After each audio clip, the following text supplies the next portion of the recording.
Hi friends, இன்னைக்கு இந்த வீடியோவில் நான் யாரை பற்றி சொல்ல போகிறேன்னா, நகைச்சுவை கதாபாத்திரத்தில் தன்னோட திறனை வெளிப்படுத்தி 1000 படங்களுக்கு மேலே நடித்து ரசிகர்களை மகிழ்விச்ச எல்லோராலையும் அன்போட ஆச்சி அப்படின்னு அழைக்கப்பட்ட மனோரமா மேடத்தை பற்றி தான் நான் சொல்ல போகிறேன். இவங்களோட உண்மையான பேர் கோபி சாந்தா. மே மாதம் 26ஆம் தேதி 1937 மன்னார்குடியில் பிறந்தாங்க. இவங்களை பற்றின ஒரு சிறப்பு தகவல் இந்த வீடியோ கடைசியில் சொல்கிறேன், முழுசாக பாருங்கள். தென்னிந்தியாவில் 5 முதலமைச்சர் கூட இவங்க நடிச்சிருக்காங்க. அந்த பெருமை இவங்க ஒருத்தங்களுக்கு தான் இருக்குது. யார் யாருன்னு பார்த்தீங்கன்னா, அண்ணா கருணாநிதி இவங்க கூட நாடக மேடையிலையும், எம்ஜிஆர் ஜெயலலிதா இவங்க கூட தமிழ் படங்களிலையும், என்டி ராமாராவ் சார் அவங்க கூட தெலுங்கு படத்துலையும் நடிச்சிருக்காங்க. 1000 படங்களுக்கு மேலே நடித்ததுனால கின்னஸ் புத்தகத்தில் இடம் பிடிச்சிருக்காங்க. தன்னோட 12வது வயசுலேயே நடிக்க வந்துட்டாங்க. முதல் நாடகம்னு பார்த்தீங்கன்னா மணிமகுடம் அப்படிங்கிற கலைஞரோட நாடகத்தில் நடிக்கிறதுக்காக பள்ளத்தூர்ல இருந்து சென்னைக்கு வந்தாங்க. அதனால இவங்கள பள்ளத்தூர் பாப்பானே கூப்பிட ஆரம்பிச்சிட்டாங்க. இவங்களோட சிறப்பான இயல்பான நடிப்பு, பேச்சு திறமை எல்லோராலையும் ஈர்க்கப்பட்டுச்சு.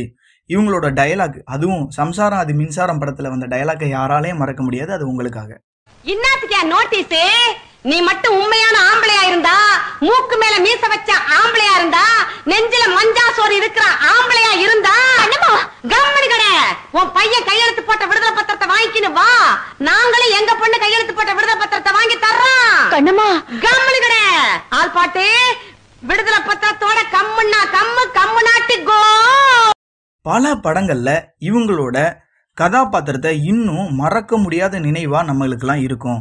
எடுத்துக்காட்டுக்கு சொல்லணும்னா, தாய் கிழவி அப்படிங்கிற கேரக்டர் நாட்டாமேல. பழைய படம் எடுத்துக்கிட்டிங்கன்னா நம்ம சிவாஜி சார் கூட தில்லானா மோகனாம்பாள். புதிய பாதைங்கிற படத்துல நடிச்சதுக்காக சிறந்த துணை நடிகை அப்படிங்கிற தேசிய விருது வழங்கப்பட்டுச்சு. அது மட்டும் இல்லைங்க, கலைவாணர் விருது, எம்ஜிஆர் விருது, கலை மாமணி விருது, தமிழக அரசு விருது, கலாசாகர் விருது அப்படின்னு ஏராளமான விருதுகளை வாங்கி குமிச்சிருக்காங்க. அந்த சிறப்பு தகவல் என்னன்னா, உதயசூரியன் அப்படின்ற நாடகத்துல கலைஞரோட வசனம் கிட்டத்தட்ட 90 பக்க வசனத்தை தங்கு தடையில்லாம முழுசா பேசி நடிச்சு எல்லாரோடையும் பாராட்டு வாங்கியிருக்காங்க நாடகத்துல. இவங்களோட சிறப்பு பட்டம் அப்படின்னீங்கன்னா, திராவிடர் கழகம் சார்பில் வழங்கப்பட்ட மக்கள் கலையரசி. இந்த பட்டம் தான் அவங்களுக்கு ரொம்ப பிடிச்சிருந்துச்சான். சினிமா ரசிகர்கள் சங்கம் அப்படிங்கிற அமைப்பு 25 முறை இவங்களுக்கு விருது வழங்கியிருக்காங்க. இது மட்டும் இல்லாமல் இவங்க ஏகப்பட்ட விருதுகளை வாங்கி குமிச்சிருக்காங்க. நம்ம மனோரமா ஆட்சியோட நினைவு என்னைக்கும் எல்லா ரசிகர்கள் மனசுலையும் இருக்கும். இந்த வீடியோ பிடிச்சிருந்தா லைக் பண்ணுங்க, ஷேர் பண்ணுங்க. இன்னும் ஒரு சிறப்பான தகவலுக்கு வெயிட் பண்ணுங்க. தேங்க்யூ.